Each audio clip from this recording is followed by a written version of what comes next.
We are UR Echo Base Network. I am the coach, and he is Valiant Renegade. And today we are talking about what everybody wants to know, everything we know about the Obi-Wan Kenobi series. I'm just kidding. Maybe you don't want to know that right now. I'm not sure. I hope that you want to know that. You clicked on the video. But isn't it nice to take a little break from all of the garbage and mess, Valiant Renegade? It is. It is. I'd like to talk about things that I want to talk about, for God's sake. I'm tired of talking about the crap that makes me mad. Absolutely. Let's have some fun, for God's sake. So take a break with us as we switch over, and we're going to give you guys everything we know about Obi-Wan Kenobi. So, and here's what we're going to do, Valiant. You are hearing these notes from me for the first time, so you were just going to play the role of Nick here. You're going to be the commentator. So when you got something here you want to say, you say it, and I'll stop.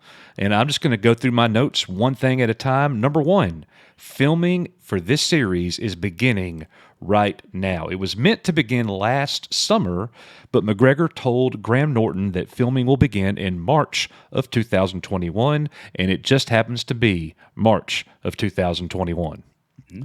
The next note that we have is the series is anticipated to release in late 2021 or an early 2022 release date. Now, this is interesting to me, man.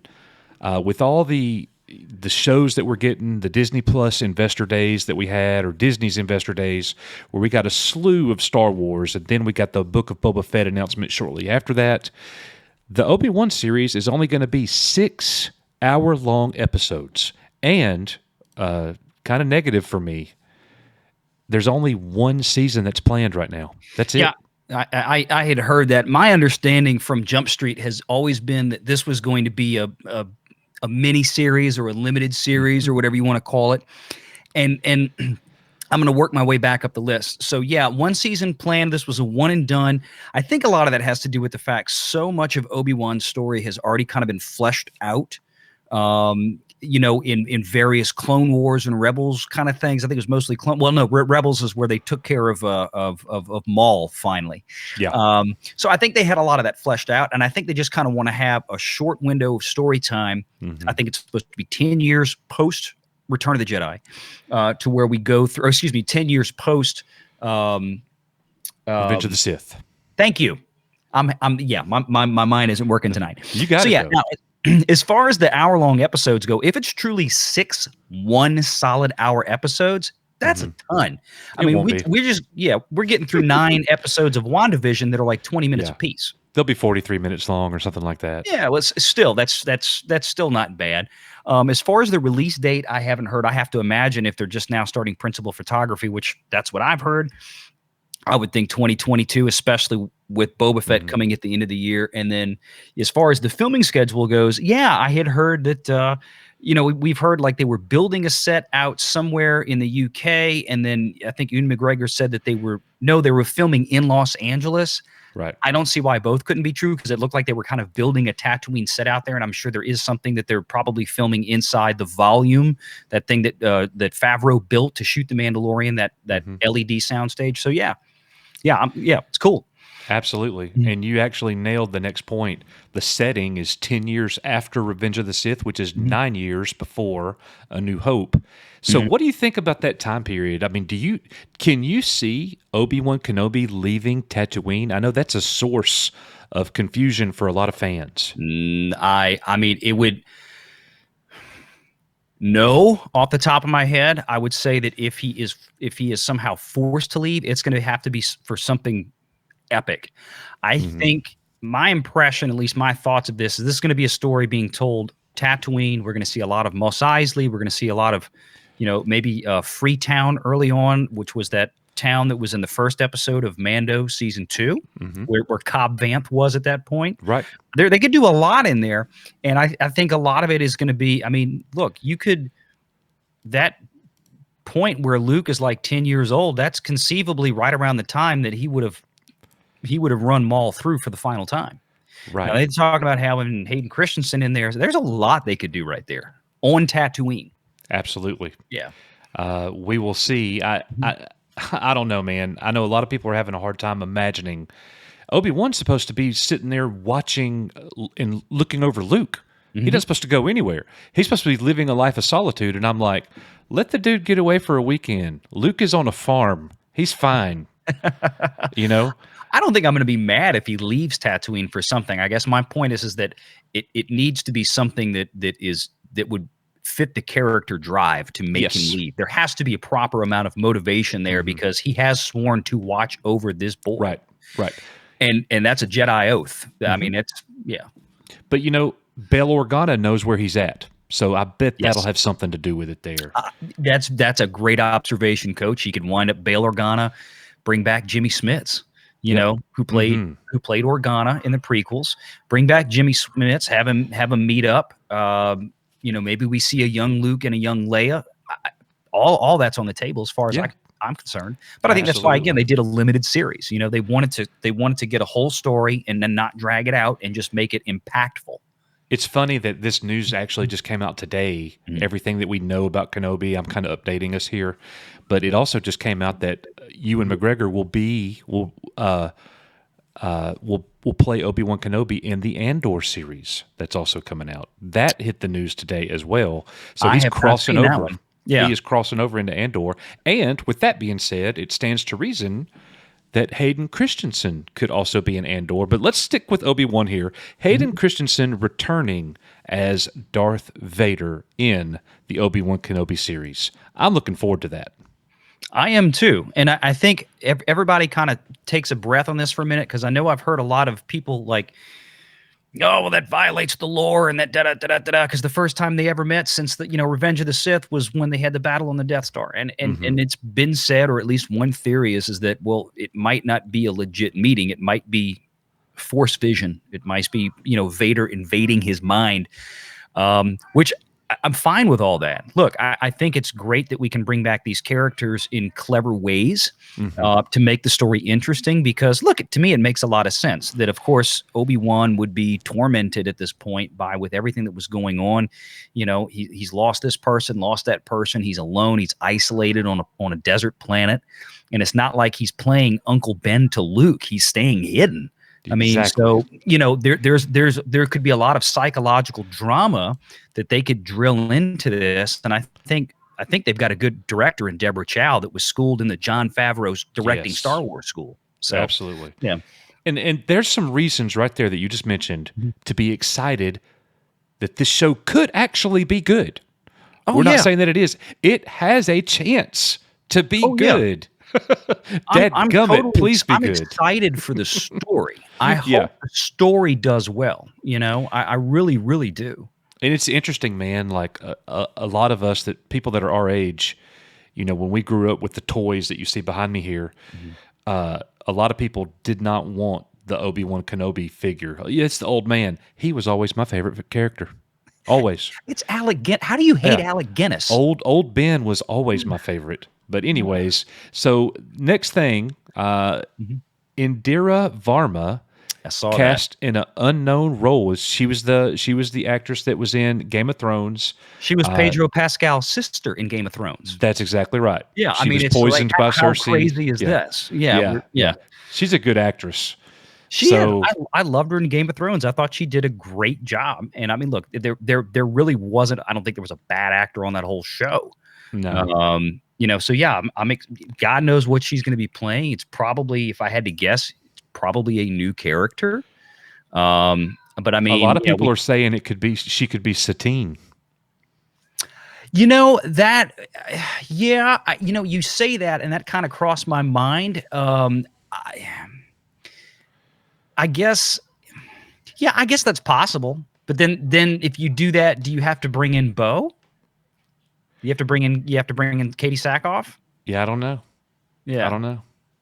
And Satine would be dead. So she died. So she would be like a flashback. Right. That's what I was thinking, is that she could be a flashback, because of course this was Obi-Wan's love interest. And well, we say love, they never had a formal relationship, but of course the way Filoni wrote the show was that there was always, you could clearly tell that there was definitely affection between the two, even if left unspoken and off camera. Yep. So yeah, I think that'd be interesting. So something you were mentioning was the characters that are going to be making a comeback. Mhm. So I've got a little presentation to show you, and I just want to get your reaction. All Like, right. Cool. I want your raw reaction. All right. Could we see this character, and how would you feel about it? All right. Are we going? You want me to go one by one? Oh yeah, one by Okay, one. I got you. All right. So, I mean, look, that would make a ton of sense. Now, are we going to see? I mean, obviously, this is a Force Ghost issue, or projection, or is he going to come visit him? Or I mean, look, there's all kind of goofy stuff here. I don't know if Yoda would actually physically show up. And I guess when I say Force Ghost, I mean like he's speaking to him through the Force kind of thing. Yeah. Would Yoda actually plop down on that planet? No, I kind of doubt it. Yoda at the end of the, he was gonna go into hiding on Dagobah. That was it. I've got a theory. Okay, go ahead. I'm calling it, man. And when I get this right, we're all going to Vegas. Okay. Obi-Wan is going to go to Dagobah. Yeah, I can see that. It'll be brief, but he's going. It'll be brief, and there you go. That's one great motivation to where he kind of gets that Force call at 4 a.m. saying, visit me, you must, and he's going. Yes, sir. So yeah, I could totally see that. But yeah, All you're right. Character, brief. Character number 2. Mm-hmm. I think that's a given, and there's been a lot of talk about Liam Neeson, and everybody, and I think somebody asked him on the record in an interview, I think, and he made some comment. I think he didn't say he was doing it, but he said he was open to it. He'd love to go back. And then the next day he retires. Right. He'll be there. He'll be there. I would. Yeah, absolutely. Because look, let's not forget, what did Yoda tell Obi-Wan the last time they saw each other in Revenge of the Sith? In your solitude on Tatooine training I have for you.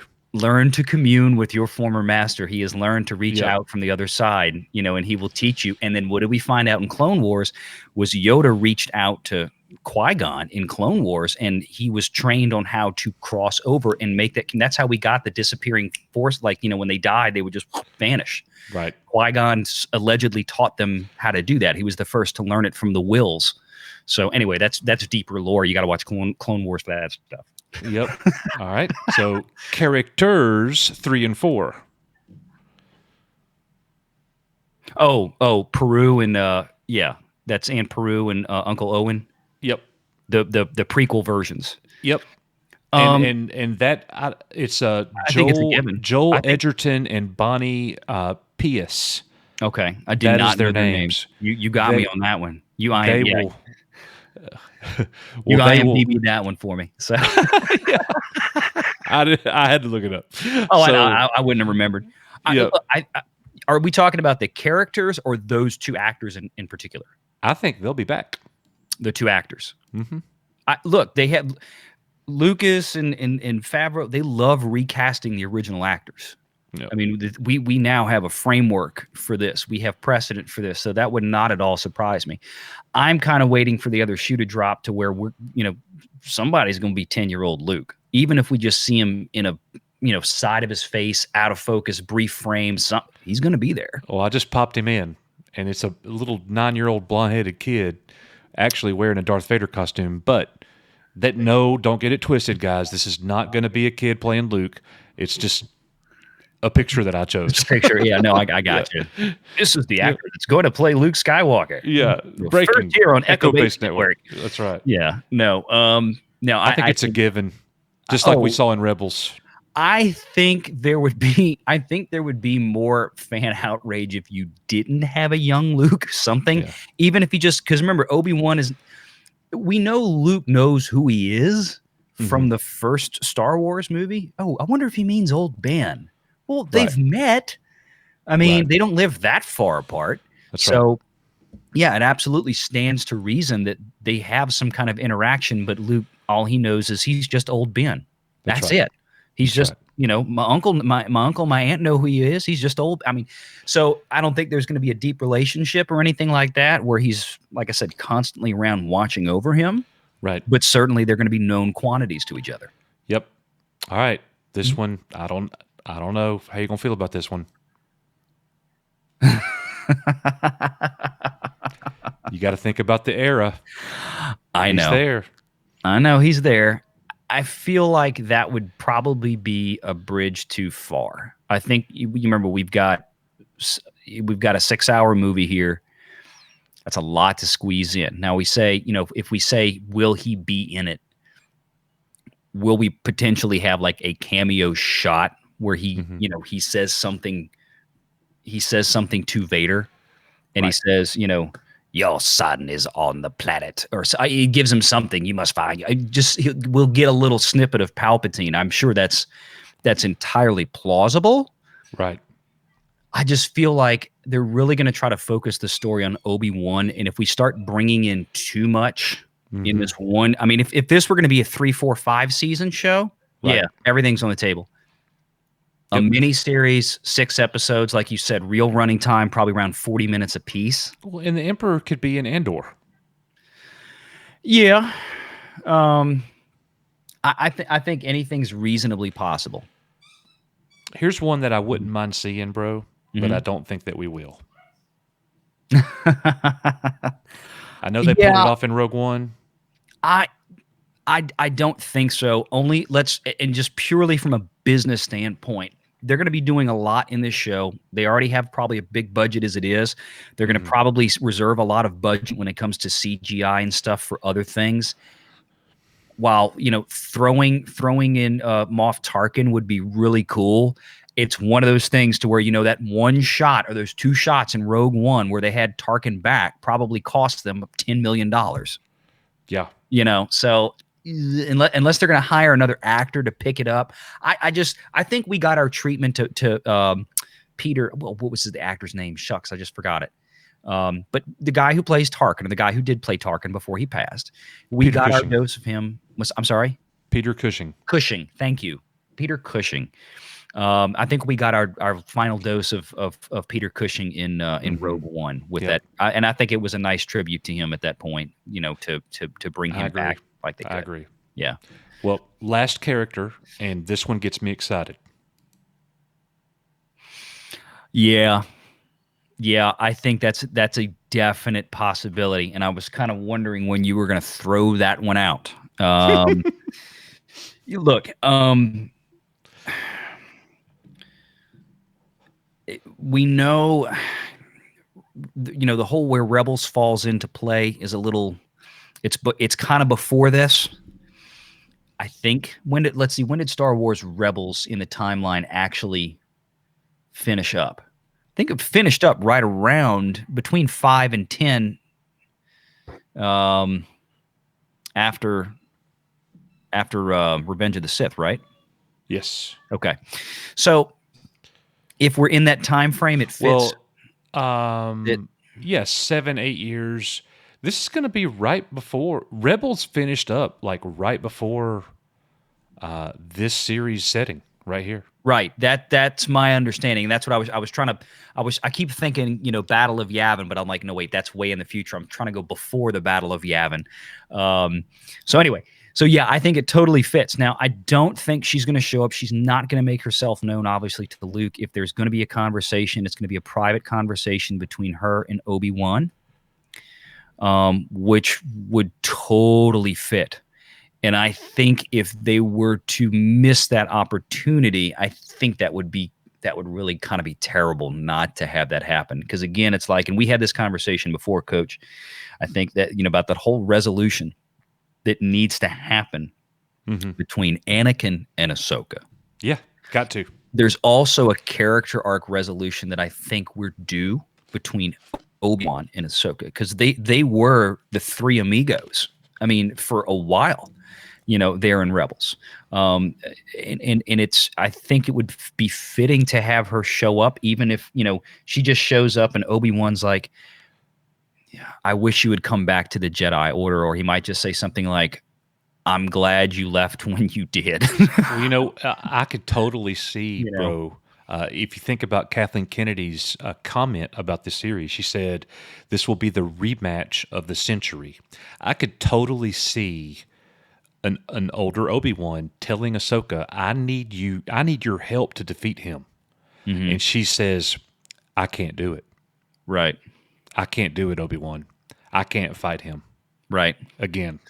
No, I think that makes total sense. I think, whatever Obi-Wan says or does is going to be something that he obviously can't let Vader know where he is. He can't, he wouldn't want to lead him to Ahsoka or vice versa. But I could definitely see Ahsoka. I would like to see her show up, even if just for a couple of scenes or a scene where she and Obi-Wan kind of have that final moment, Right.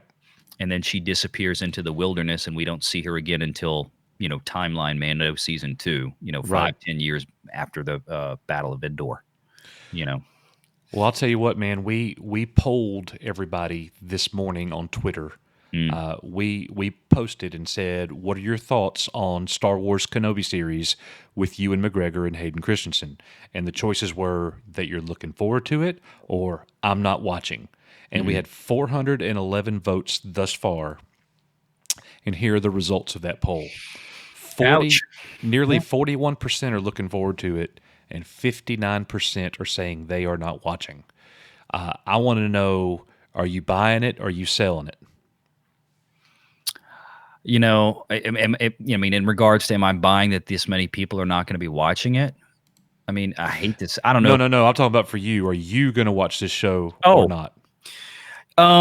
Yeah, I want to watch the show. I want to watch the show because, I want this story, and I said this in a video, I think it was just the one I let out this afternoon. I want the show to be successful. I want the story to be successful. Yeah. And I've made it clear that while I'm all for everybody expressing their opinion, you want to go downvote every freaking KK video from High Sure. Republic that's garbage, fire away, go ahead. But it is, when we go into Favreau and Filoni territory and we do that same thing, I think it's a bad idea. I think it sends a mixed message or the wrong message. People need to support the people that are making good Star Wars still. Deborah Chow is a student of Favreau in that regard. And again, as I mentioned in my video, you go watch the season 1 of The Gallery, the behind the scenes of The Mandalorian. Favreau made no bones about it. I mean, he said in plain language, we have set up a system whereby we are training directors on how to make Star Wars. Now, they are free to go put their own artistic expression onto it, but they have to work within these boundaries, and they have to, this is how everything fits together. You're in a shared universe, and there will be respect given to this universe. It's a stark contrast to Kathy Kennedy. The man said it all right there. So I'm looking forward to it because Deborah Chow is one of those people. I think she did a good job with the episodes of Mandalorian that she had. And look, you best believe that Favreau and Filoni, while they're not show running that show, they certainly are sitting right there with Deborah Chow, helping her understand, okay, this is where you are in a timeline. This is what you've got to fit in. Filoni's in there helping her because this is the part of the Star Wars timeline that Filoni was just all up in. That's right. So he's in there helping her, and he'll probably get quite a bit of writing credits on the show, at least for consultation. And again, involving characters that I'm sure he's going to have created will be popping up. Yep. It fits. How ironic. Obi-Wan is right over your left shoulder. Yeah, exactly. Why do you think I turned that movie on? I kind of knew what we were talking about. That's today. Awesome. That's awesome. Well, guys, let us know what you think. Again, I'll show the poll here, and let us know what you think. Where do you stand? Are you buying it? Or are you selling it? The Kenobi series. For me, I'm going to be honest, guys. It is certainly a buy until it's crap. If it's not any good, I'll quit. But I want the show to be good. Don't get it twisted. I want to support the Star Wars that I love and think is good. I want to love this. I'm not trying to kill Star Wars completely. But anyways, I just want Star Wars to be great again. So anyways, we get some hats made with that. Make Star Wars great again. Yeah. Oh, I don't know, dude. All right, guys. Well, thank y'all so much for tuning in. Let us know in the comments what you think about the Kenobi series. Are you going to watch it? You looking forward to it or not? And try to be more specific rather than just, than the poll that we got, because we got up or down. You could actually comment and let us know What are you looking forward to, or why are you not looking forward to it? And we just appreciate the conversation. So that's going to do it for us, guys. As always, you are Echo Base Network. I am the coach, and he is Valiant Renegade, and we will see you on the next one. Take care.